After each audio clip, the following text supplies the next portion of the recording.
October 13, 2017. CIA Director issues cryptic warning after Las Vegas massacre. Security guard witness disappears. A truly foreboding Foreign Intelligence Service (SVR) report circulating in the Kremlin today states that the secure communication channel established between Russia and the United States by CIA Director Mike Pompeo during his May visit to SVR headquarters in Moscow was activated 3 hours ago at 12:14 GMT+3, with SVR intelligence analysts only receiving a cryptic two-word message saying "God's strike," and that was followed, 30 minutes later, with reports from America saying that the main witness to the Pyramid Sacrifice massacre in Las Vegas, a supposed security guard named Jesus Campos, had mysteriously disappeared. Note some words and/or phrases appearing in quotes in this report are English-language approximations of Russian words, phrases having no exact counterpart.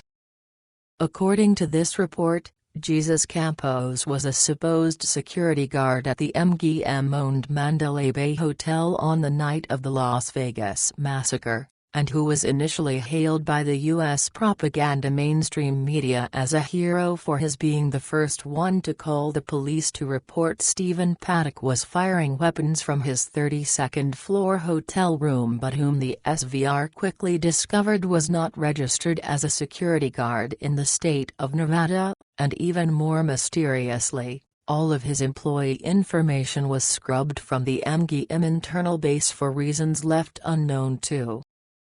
Clark County Assistant Sheriff Tom Roberts first stated about Jesus Campos that he called it in before the attack began, possibly using a hallway phone to contact hotel security. This report continues, but with further evidence proving that this official statement was a lie, and as evidenced by Mandalay Bay Hotel maintenance worker Stephen Schuck, now proven to be the first one to call for police, as Jesus Campos was said to have been wounded and was laying on the hotel hallway floor near the room of Stephen Paddock.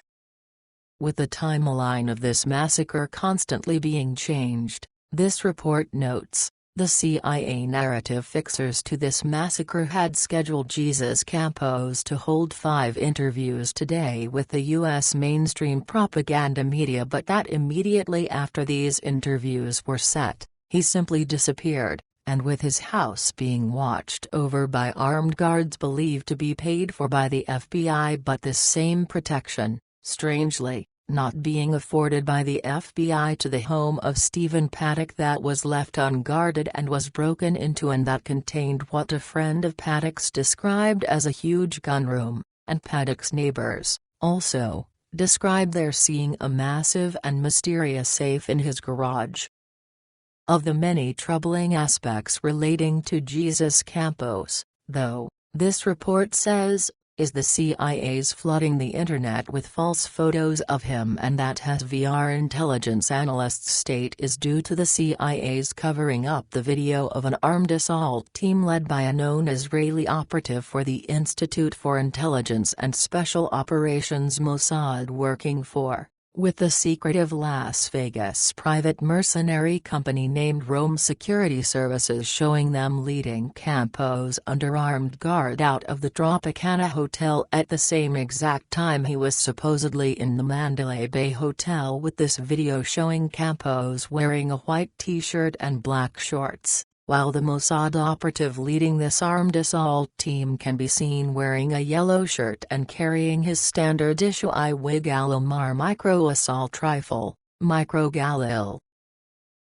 To the lone gunman Patsy Stephen Lee Harvey Paddock, the CIA is struggling to blame the Las Vegas massacre on, because he was one of their gun runners. This report continues, the absurdities about him ricocheting throughout the U.S. mainstream propaganda media are becoming stranger by the day, and whose latest absurdities being reported include his autopsy showing that he had a normal brain with no abnormalities, which would be hard to have after he supposedly blew his brains out by suicide. 200 shots said to have been fired by him in a crowded hotel, but only one maintenance man reporting it and his wearing of gloves so he wouldn't leave fingerprints being explained away by saying that he wore gloves all the time because he had bizarre allergies, but with every photo of him being taken proving this is simply not true.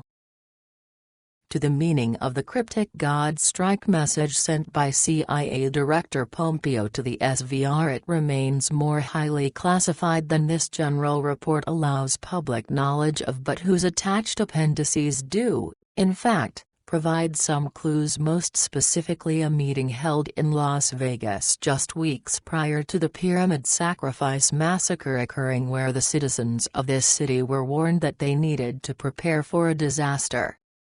Issuing his warning, this report explains, was a recently retired Las Vegas police officer named Bill Dahlquist, who, also, was a highly trained U.S. Marine Special Forces soldier serving during the Vietnam War, with his time in service being between 1968 and 1988, and who now is a senior pastor at Blue Diamond Foursquare Church located in a small village outside of Las Vegas named Blue Diamond.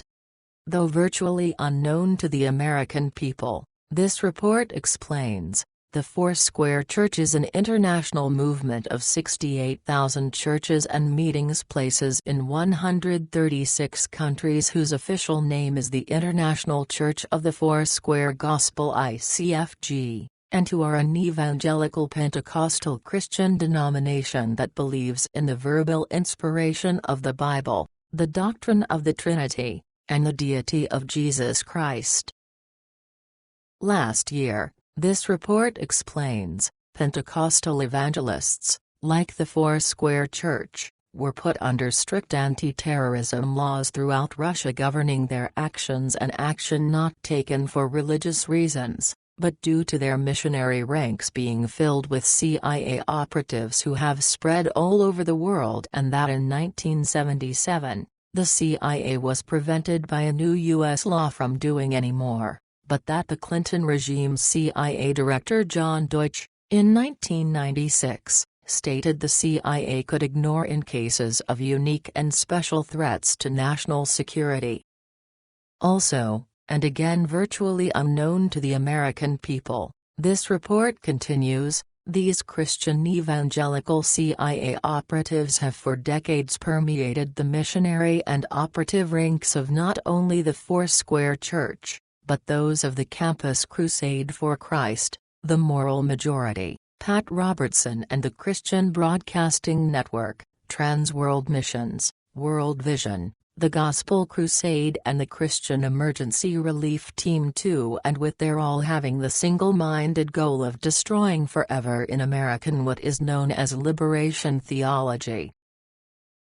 Liberation theology, this report explains, is a communistic belief system established by the Catholic Church that seeks to undermine all Western world governments in order to achieve their so-called globalist goal of equalizing humanity, but that Russia has long known is but a socialist charade being used to create a world system where the elites rule only for themselves and their fascist corporate paymasters benefit, but that the CIA has for decades championed to the dire detriment of America, loss of economy/joblessness/poverty/social chaos, etc., and that has been ruled over for decades by rabidly devout Roman Catholic CIA directors, thus giving the CIA its true name of Catholic Intelligence Agency. And as documented,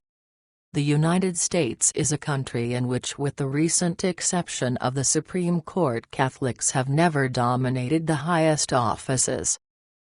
Only 1 out of 44 U.S. presidents has been Catholic. The first and only Catholic vice president was Joe Biden. Before John Kerry, the last Catholic Secretary of State was Alexander Haig, who left the post in 1982. Catholics are a rarity in other top positions such as Secretary of Defense. By contrast, 3 out of the last 5 CIA directors have been Catholic: Michael Hayden, Leon Panetta, and the Obama's director, John Brennan. Looking back, A number of Catholics led the agency in critical periods during the Cold War. Some of the most influential directors in CIA history have been Catholic men such as Walter Bedell Smith, John McCone, William Colby and William Casey. They were not just casual Catholics. They were devout mass-goers in many cases, members of groups like the Knights of Malta. Upon President Donald Trump taking power, this report continues, one of his first actions was striking right at the heart of the Catholic intelligence agency and their liberation theology adherents by appointing as his CIA Director Mike Pompeo, who as a believer in Presbyterian theology, belongs to the Orthodox Presbyterian Church OPC and who upon his taking over the CIA, has re-established Christianity into this spy agency's ranks in order to counteract the Catholic forces opposing him and whom, also, his leftist communist detractors are now calling a rapture-believing evangelical. Therefore, and we can only surmise about this, the most logical meaning behind CIA Director Mike Pompeo's cryptic God strike message to the SVR today is that it signals some type of showdown looming between forces loyal to President Trump and those deep state elements opposing him, and that we're not alone in being gravely concerned about, as the noted Canadian investigative journalist Benjamin Fulford English is, likewise, warning his readers too. And as evidenced by his 9 October article titled Suddenly MI6, Mossad, CIA, NSA, Pentagon, Yakas and others all say something big is coming.